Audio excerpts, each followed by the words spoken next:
ni A intersection B ay probability ni A times, probability ni B. So, kapag independent yung event natin, ito lang yung gagamitin. Paano ba naging independent? For example, nag-toss tayo ng coin, sabay nag-roll tayo ng dice. Ibig sabihin, kapag nag-toss tayo ng coin, hindi niya naman maapektuhan yung outcome ng rolling a die. Kasi magkaiba sila eh. Independent sila. No? Sample natin yun. Isod natin. Ito. A coin is flipped and a die is rolled. So, nag-flip tayo ng coin, tapos nag-roll tayo ng die. Find the probability of getting a head on the coin and a 4 on a die. So, yung clue natin, nakita na natin, may dalawang experiment. Independent sila. And may word na end. So, ano yung probability niya? So, independent yan kasi di niya maapektuhan yung isa't isa. So, probability na makakuha tayo ng head. So, probability na makakuha tayo ng head and probability na makakuha tayo ng 4 sa die. So, ano ba yung probability ni head times probability ni makakuha ng 4? So, ano yung probability na makakuha tayo ng head? So, ang head sa pagpiplip ng coin, meron tayong isang head. All over, may dalawa tayong total ng sample space. Times, ano yung probability na makakuha tayo ng 4 sa pag-roll ng die? So, meron tayong isang 4. Or yung isang piece ng die, meron tayong 4. Over, ilan yung sample space ng die? 6. So, multiply lang natin. So, ang probability na makakuha tayo ng head or 4 ay 1 over 12. Yan ang independent event. So, another example ng independent event.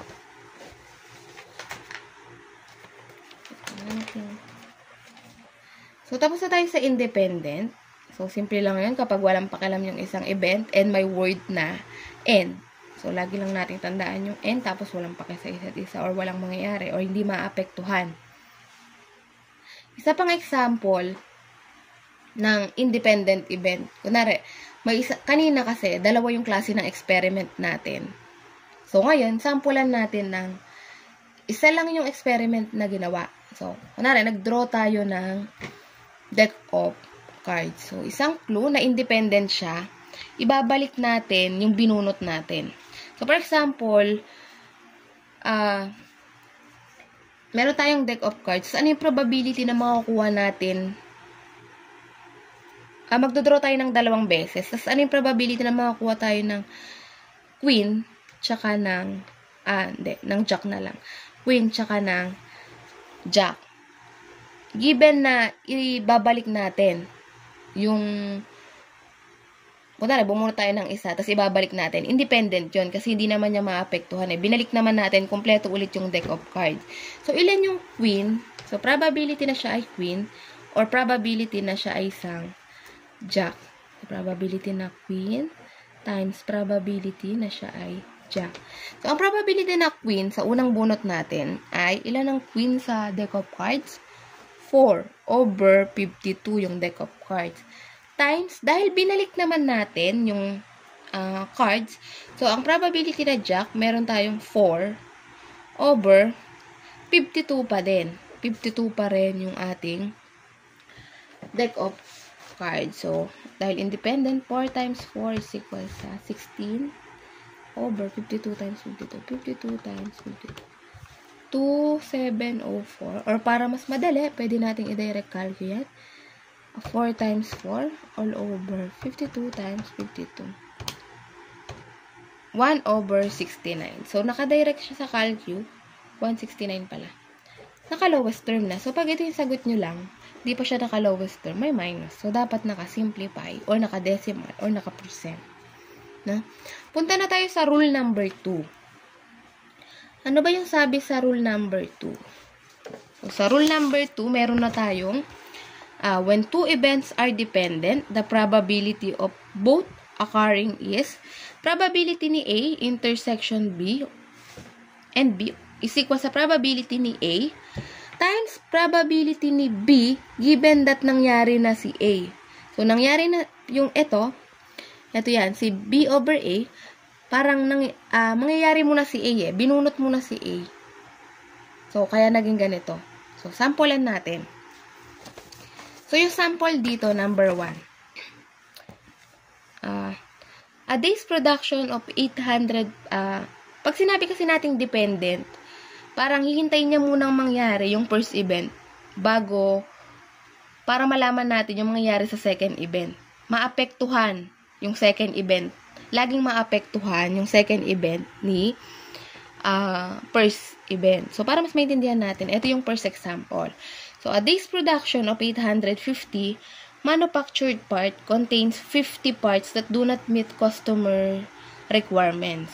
2 parts are selected randomly without replacement. So, kanina sa independent with replacement. Ngayon, dahil dependent siya, without replacement na siya from the batch. What is the probability that the second part is defective given that the first part is defective? So, ganyan. So, i-let A natin yung event that the first part selected is defective. Let B yung event na yung second part natin na na-select ay defective. So, yung first na nabunot natin defective, ano daw yung probability na yung second na part natin ay defective pa rin yung mabubunot natin. So, ito yon. So, sa problem, given na yung sinabi niya na yung first part natin ay defective. So, ang probability ni B, given that nangyari na yung A, is 49 over 849 na lang. Bakit?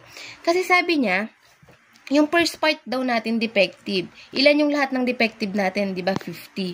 Sinabi niya na yung una niyang nabunot, defective. So, minus 1 na yon. Kasi tinanggal na natin yun eh. Hindi na natin siya binalik doon sa total na 850. So, nabunot natin, defective. So, ang total defective na lang natin ay 49. So, dahil nga nakabunot na siya ng isa, ilan na lang yung lahat ng na-manufactured natin? Diba, meron tayong 850. Minus 1 na yan. 849 na lang. 849. So, ang probability na yung pangalawa nating mabunot ay effective ay 49 over 849. Yan. Sana na-gets. So, yan yung first example. Tandaan na dun sa first example natin, kaya ito na lang yung sinolve natin. Sinabi niya na kasi, nakasaad na sa problem na given that the first part is defective. Sinabi niya na yung first part, given na, nasolve niya na, or tinanggal niya na yung una nating nabunot. So, tingnan natin sa example 2 para mas maintindihan natin. Bakit ito lang yung sinolve? Sa example natin, number 2 natin, an urn contains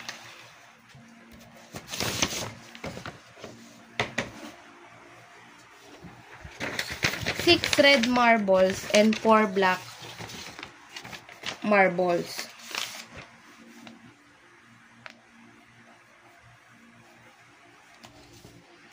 So, an urn contains 6 red marbles and 4 black marbles. So, meron tayong red, 6. Meron tayong black na 4. 2 marbles are drawn without replacement. So, hindi na natin pag bumunot tayo ng isa, hindi na natin ibabalik.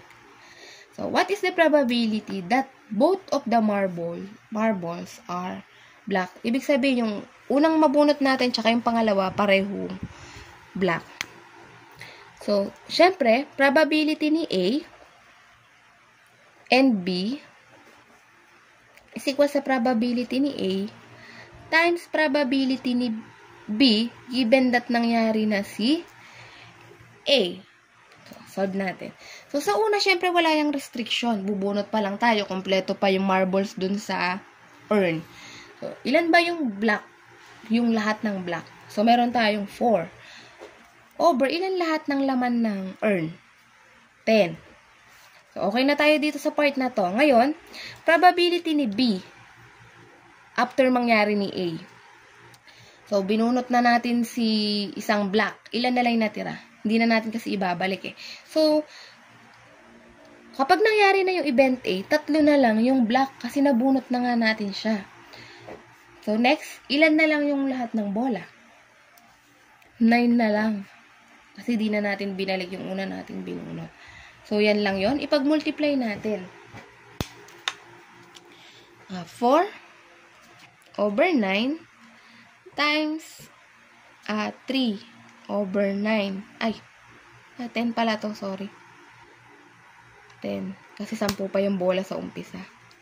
So, meron tayong probability na 2 over 15. Nakalawis term na yan kasi nakadirect sa calculus.